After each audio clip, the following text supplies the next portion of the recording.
Hi everyone, welcome to for you channel. ఈ వీడియోలో మనం ఇంట్లోనే టేస్టీగా ఉండేలాగా సాంబార్ పొడిని చేసుకుందాము. ఈ సాంబార్ పొడిని ఓన్లీ సాంబార్కే కాకుండా మనం కర్రీస్లో కూడా యూజ్ చేసుకోవచ్చు. డైలీ చేసేటటువంటి కర్రీస్లో, టిఫిన్ బాక్స్కి కానీ లంచ్ బాక్స్కి కానీ పెట్టేటటువంటి కర్రీస్లో కానీ దీన్ని వేసుకోవచ్చు. అంత బాగుంటుంది ఈ సాంబార్ పొడి అనేది. నేను ఇక్కడ వంకాయ కూరలో వేస్తున్నాను. అలాగే సాంబారు అన్ని రకాల కూరగాయలు వేసి ఒక్కొక్కటి చేసినటువంటి సాంబార్లో కూడా వేస్తున్నాను, మీరు చూస్తున్నారు. ఇప్పుడు సాంబార్ పొడిని ఎలా చేసుకోవాలో చూద్దాము. మనం ఈ పొడిని పెట్టుకున్నట్లయితే ఒక నెల రోజుల వరకు ఫ్రెష్గా ఉంటుంది. లేకపోతే 15 డేస్కైనా కూడా మనం చేసి పెట్టుకోవచ్చు. తర్వాత మనకు ఫ్రెష్గా ఎటువంటి ఫ్లేవర్స్ తగ్గకుండా 15 డేస్కి ఒకసారి చేసుకోవచ్చు. ఇప్పుడు ఒక స్పూను ఆయిల్ కడాయిలో వేసుకొని కొంచెం ఎక్కువగా ఇంగువ వేసుకోవాలి. గట్టి ఇంగువ అయితే చాలా బాగుంటుంది. మనం పొడి ఇంగువ అయితే స్మెల్ త్వరగా పోతుంది. గట్టి ఇంగువ ఎక్కువ రోజులు స్మెల్ ఉంటుంది. ఇప్పుడు ఇందులో 1 కప్పు శనగపప్పు వేసుకోవాలి. ఈ ఎక్కువ ఆయిల్ అయితే పట్టదు, కొంచెం ఆయిల్తోనే దీన్ని చేసేసుకోవచ్చు. 1/2 కప్పు కందిపప్పు వేసుకోవాలి. అలాగే 1 కప్పు మినపప్పు కూడా వేసుకోవాలి.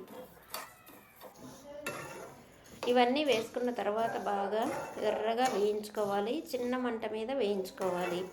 ఇలా కలర్ మారిన తర్వాత మనకు మంచి వాసన అనేది ఈ పప్పుల్లో నుంచి వస్తుంది. ఇలా రెడ్ కలర్లోకి రావాలి. అలాగని మార్చేసుకోకూడదు.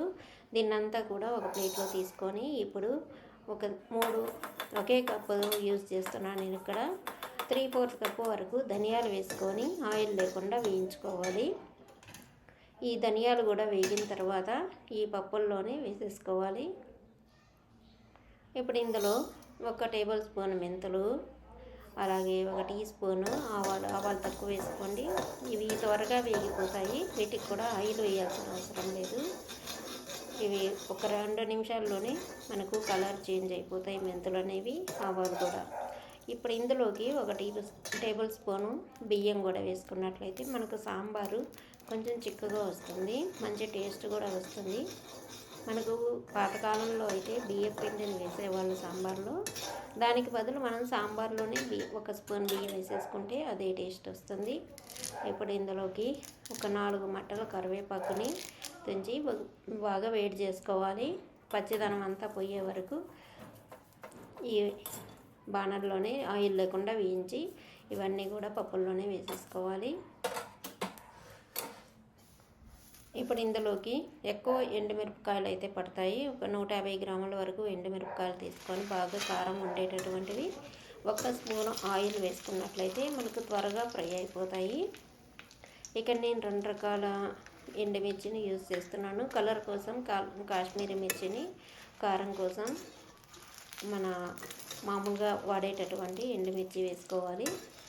ఇవన్నీ కూడా ఆయిల్లో త్వరగా వేడెక్కిపోతాయి. ఇలా వేడెక్కిన తర్వాత ఇవన్నీ కూడా ఈ పప్పుల్లోనే వేసేసుకొని ఇవన్నీ చల్లార్చుకోవాలి. బాగా చల్లారిన తర్వాత మిక్సీ జార్లో వేసుకొని ఒకసారి కానీ 2 సార్లు కానీ, నేను ఎక్కువ క్వాంటిటీ వేసాను కాబట్టి 2 సార్లు పడుతుంది మిక్సీ జారు. ఇది కొంచెం బరకగా పట్టుకోవాలి. బాగా మెత్తగా పట్టేసినట్లయితే ఉండగా ఉండిపోతుంది సాంబార్లో వేసినప్పుడు. ఇలా బరకగా పట్టుకున్నట్లయితే మనకు సాంబార్ పొడి రెడీ అయిపోయింది. Thanks for watching.